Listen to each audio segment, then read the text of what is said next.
This is Monday, February 1st, 2016. This is the meeting of the regular meeting of the Village of Pulaski Village Board. Can I have a roll call and pledge? Roger Pulaski. Present. Robert Gajewski. Here. Doug Prentice. Present. Chris Smith. Here. Richard Stachinski. Robert Van Lannen. Here. And Reed Woodward. Here. I pledge allegiance to the flag of the United States of America and to the republic for which it stands, one nation, under God, indivisible, with liberty and justice for all.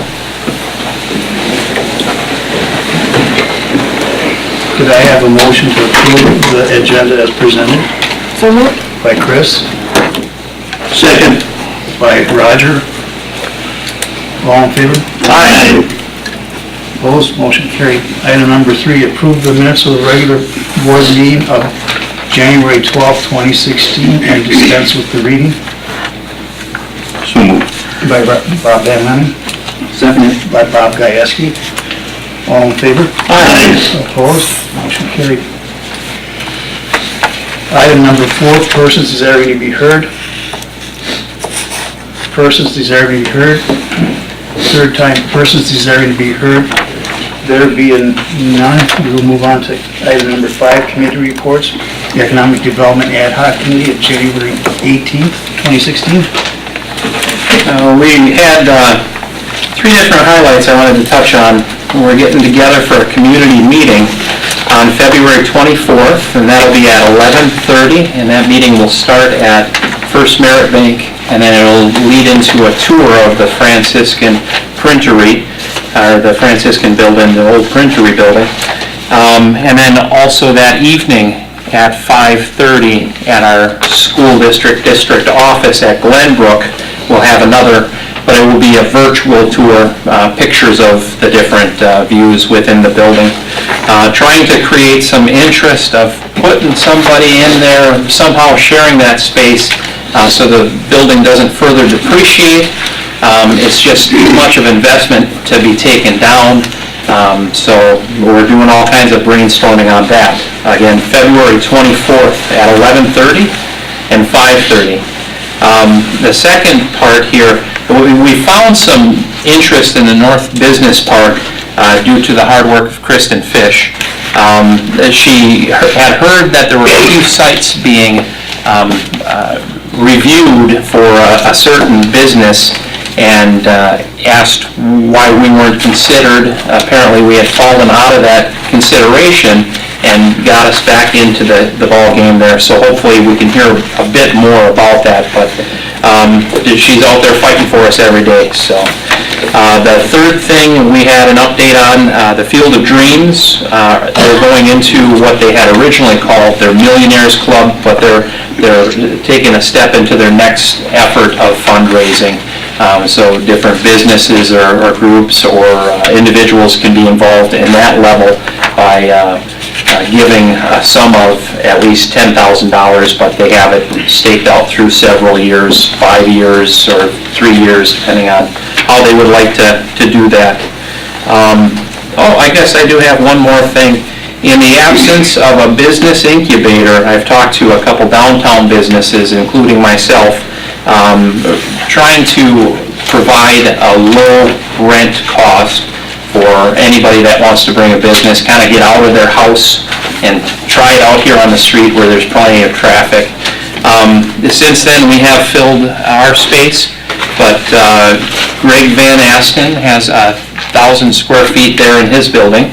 That building is at 133 West Pulaski Street, and I know he's very negotiable on rent, so if you're thinking about starting a business out there, we'd love to have you in that spot. Or there's another 1,000 square feet next to him in the old Main Street Groomers or the Pink Shears. It was a couple different things, but that grooming shop that is right next door, same thing, 1,000 square feet and negotiable on prices. So those were the 4 things I wanted to highlight on. Okay, thank you. Next item is the bid opening of the police addition / village hall project, phase 3 project, contract 285-16-01. for the bid opening was Wednesday, January 20th, 2016 at 2 p.m. And I'm going to turn the floor over to Paul Walter. Actually, Dave Welty is here and taking the place of Paul Walter. So Dave Welty. I'm going to ask you to just highlight, you got a letter that's signed by Paul Welter, the project manager. Yes, the low bidder was Silvercrest Construction Group from Kokona, and they were at $69,500. And when we received their pre-qualification, we noticed that they had a little bit lower numbers than the other contractors that did pre-qualify. And when they ended up being the low bidder, we checked their references, and Paul made calls to the Brown County. They have a couple of local contracts. One is the Brown County Library, and one is the Calumet County Parks. And those folks were also a little bit skeptical before they awarded to Silvercrest, but they did award to Silvercrest. And as it states in the letter here, that they've stated to date that they found them to be responsive and competent. And he also spoke with Dylan Seymour, one of the principals at Silvercrest. And after the conversations, we really didn't see a reason not to award the bid to Silvercrest. It is, of course, a public bid opening, and as Attorney Vandecastle says in his letter, it says the determination as whether to eliminate bidders before or after the bids are open will be dependent upon the language in the contract, in the bid documents. And the language in the bid documents state that if the way it reads is, the owner reserves the right to reject any and all bids, including without limitation, non-conforming, non-responsive, unbalanced, or conditional bids, which it is not that type of bid. The owner further reserves the right to reject the bid of any bidder whom it finds, after reasonable inquiry and evaluation, to be non-responsible. From our inquiries, we didn't find them to be non-responsible, but then it goes on to state the owner may also reject the bid of any bidder if owner believes that it would be in the best interest of the project to make an award to that bidder. So that it's actually in the end up to the owner, being the village, to decide not to award to a given bidder. So we didn't, based on our letter of recommendation, we really didn't see a reason not to award to Silvercrest.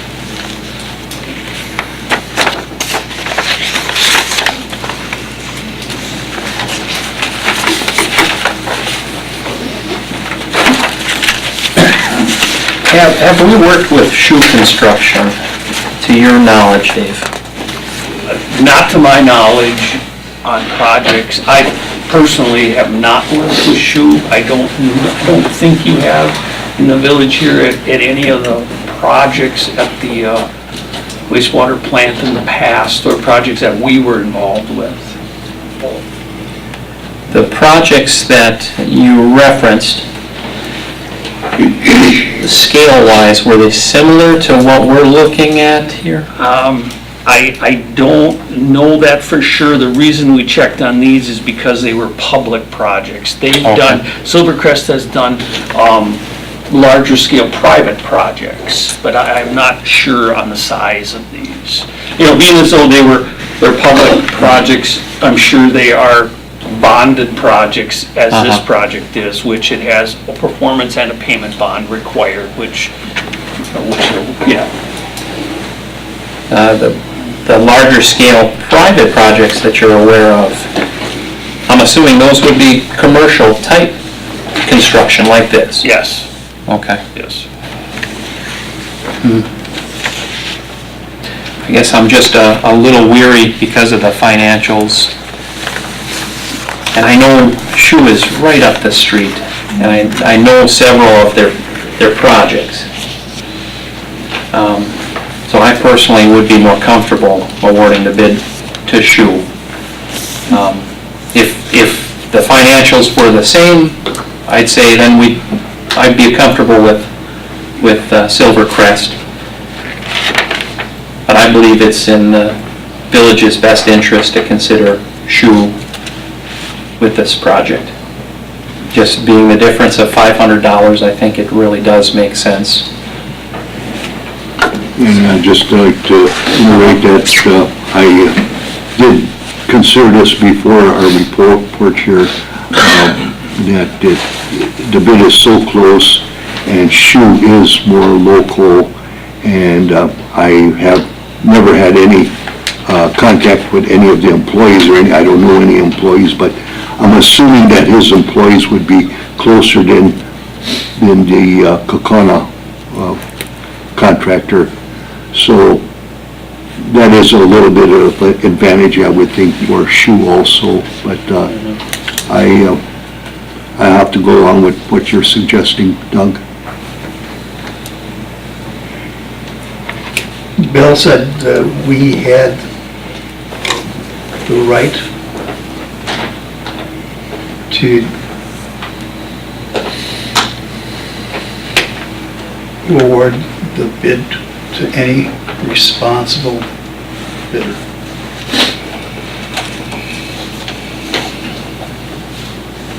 The right. Yes. Which means if we don't take the low bidder, we might have a little bit of legal footwork to do. That's the way I would interpret what Bill told us. But it's our right to accept either one of the bids. That's just as plain as the nose on my face. You stated we might have a little legal work to. Well, he didn't come out and say that, but that's what I would expect, that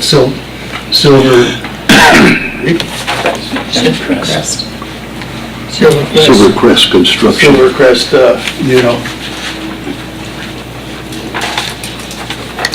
might consult a lawyer.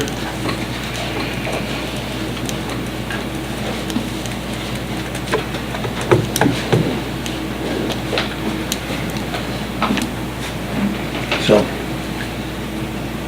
Is it just based on, what did you say it was?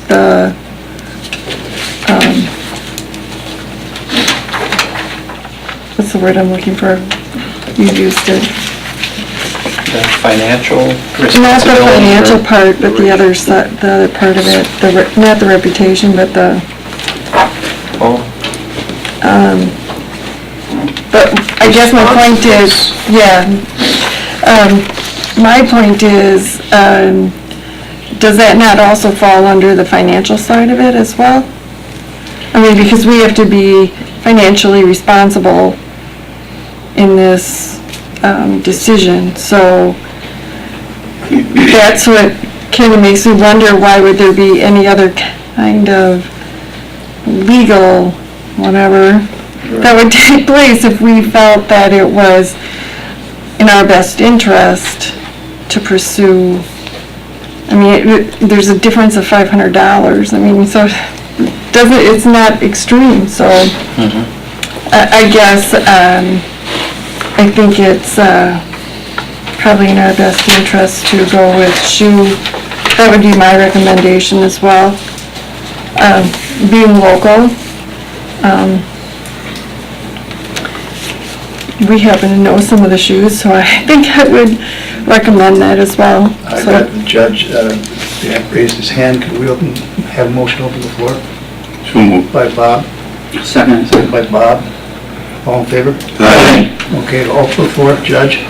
Yeah, my question is, as chairman of the Building and Land Committee, and from what I understand, you're saying, Mr. President, that in case that we do not award it to Silvercrest, and we would award it to Shoe, that because there's a $500 difference, that there may be some question on Silvercrest Construction on why we're denying them. So this is, I think, is what you're saying, that this may have to happen, or it could happen. Well, I just wanted to make everybody understand that if you take the low bid, you're never getting in trouble.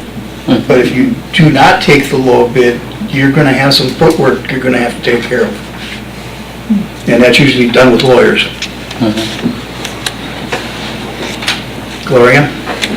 Yeah, and that's a possibility, I'll vote for $500. I just want to say another thing in Shu's behalf.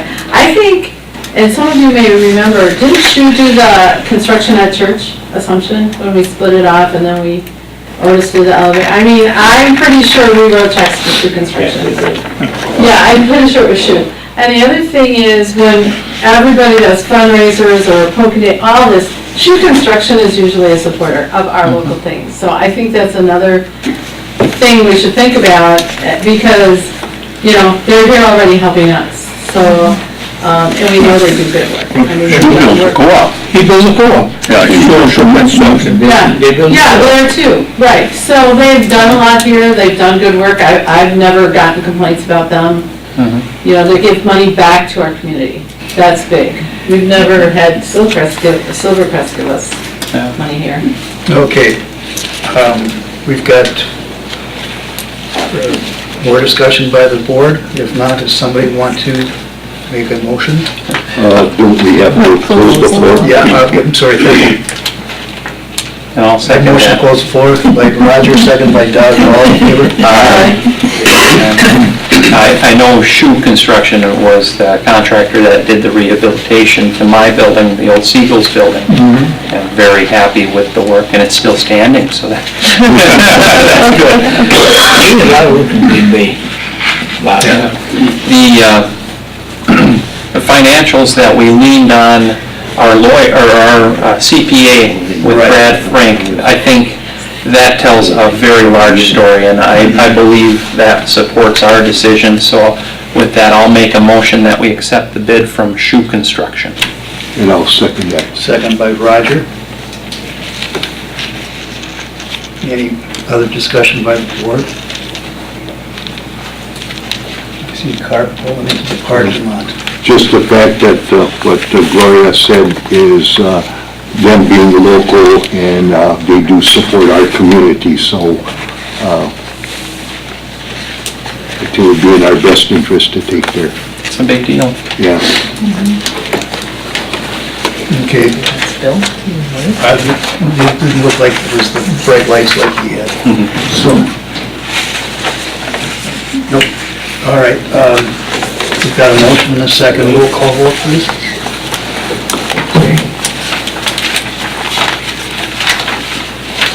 Okay, this would be a motion to go ahead and accept and award the bid from Shu Construction. Yes, as underlined under A. Roger Birchkowski? Yes. Robert Gajewski? Yes. Doug Prentice? Yes. Chris Smith? Yes. Richard Stuczynski? Yes. Robert Van Lynen? No. And Reed Woodward. Yes. There's 1 no and 6 yes. Next is the Planning and Zoning Commission. Thank you all. Commission of January 20th, 2016. Discussion was held on the update of our comprehensive plan. Aaron Schutte, the principal planner with Brown County Planning Commission, will be the person that will ultimately do the comprehensive plan, and we plan on doing about 6 meetings this year and 6 meetings next year to have that plan updated. And so we're going to start with a meeting that I think is already scheduled for March 16th.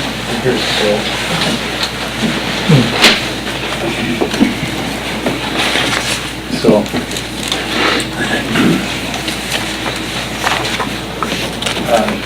so there's no action that needs to be done by the board, but the trustees will all be invited to all of the chapter meetings, and so we'll probably hold all of those meetings here in this room rather than the small meeting room.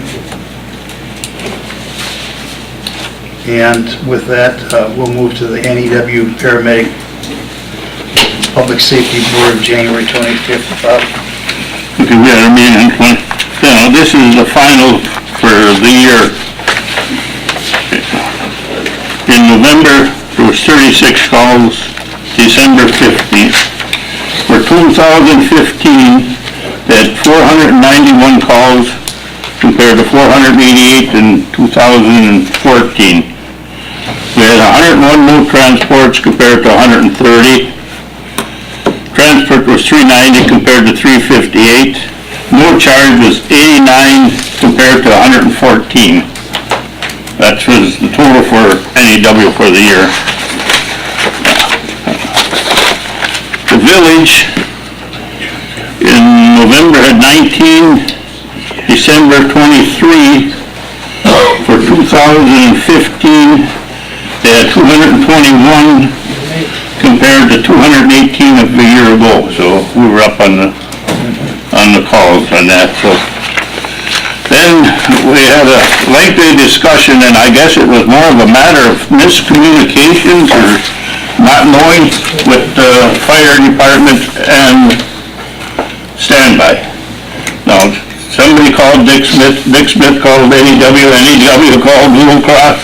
Blue Cross got they got in touch with the fire chief, and they said that the best meeting they've had with the fire chief in years. They said it really worked out a nice plan, and it's some kind of plan, and I don't understand it, that from now on, a ambulance has to be at the fire department fires at all times. Now, I don't know if it's structural fire, Joey maybe knows more, or if it's all fire, but they have to have an ambulance there.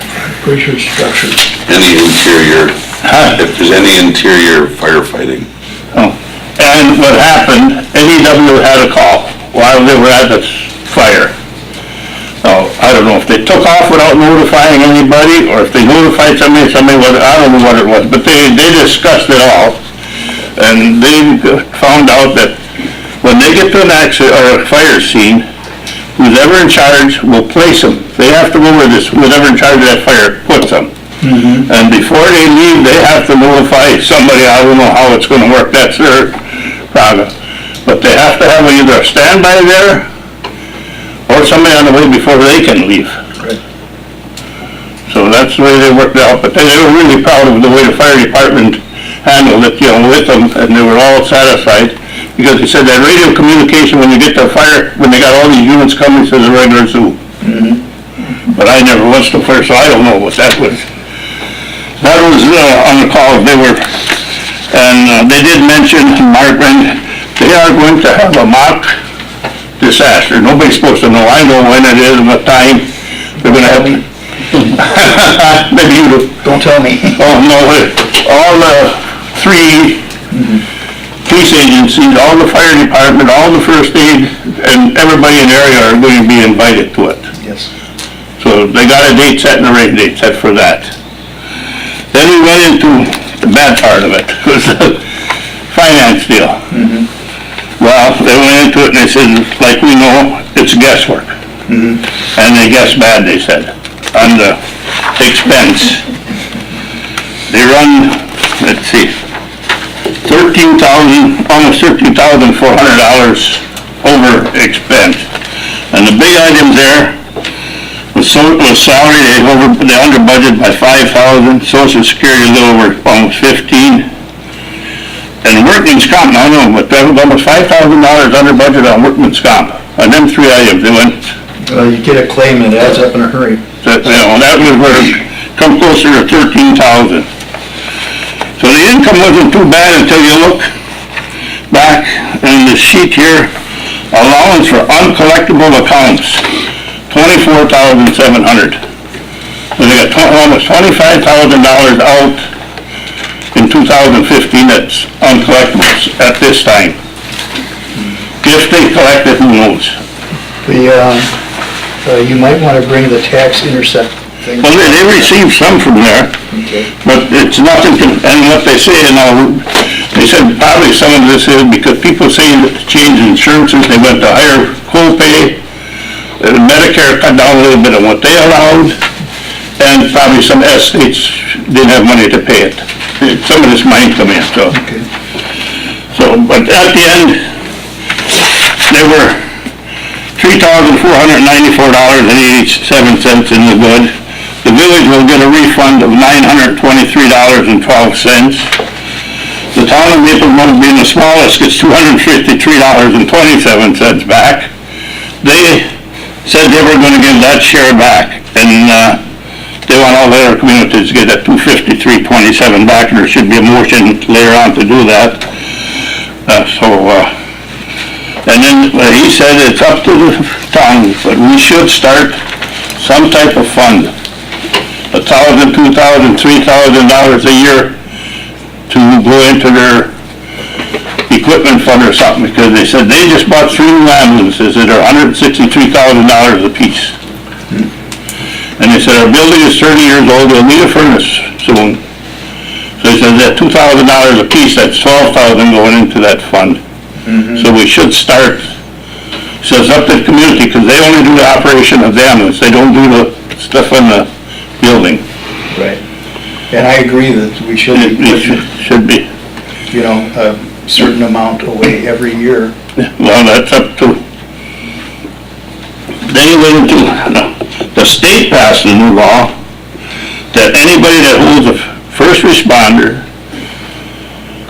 EMT, I think that's it, has to do so many hours or don't get their license renewed. That's something that came up that they, Continuing education. right, they have to get, and they say it's only a matter of, I think it's 50 hours for a first responder. If they do 5, 6 hours at poking in and few over, they don't get credit for that, so that's, but then the low cost is gonna keep monitoring that, so that people keep up with their. And the last thing is, we never had it, but the first, well, they have it, on when the town chairmen have their annual meeting, which is usually either the second or third Tuesday in April, they have a representative from either Gold Cross or NEW come to the meetings and talk to them. They wanna know if the village wants somebody to come. That'd be our organizational meeting. If you know, if they do want to talk to us, particularly about that $2,000. Well, whatever, it's really not up to them, but if you want questions, they will come. They will send a rep if we want them to come. We've never had them. Okay. The town chairmen all have them, the other towns all have them, because they got their annual meeting when most of the people are there. Right. Yeah, and, you know, our organizational meeting, if there's 6 people in the audience. But they will come if anybody's got questions or something for them, so we just have to let them know when to come. Okay. That was it. Okay, thank you.